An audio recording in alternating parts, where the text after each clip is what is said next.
Kari, children. I am so glad to see you here at this colorful occasion. At this moment, I would like to thank the Almighty God who has enhanced the progress of our school. The school started in 1997 with only 7 pupils. But as I talk, that school has primary 7 and a total number of 820 pupils. It is really not a mistake to thank God. When we look at the academic standard of Just Johnny Day and Boarding Primary School, it talks by itself.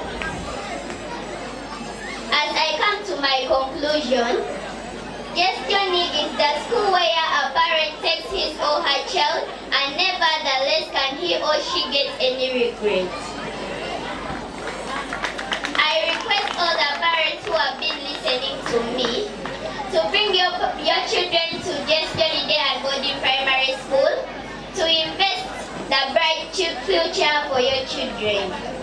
Thank you for listening to me.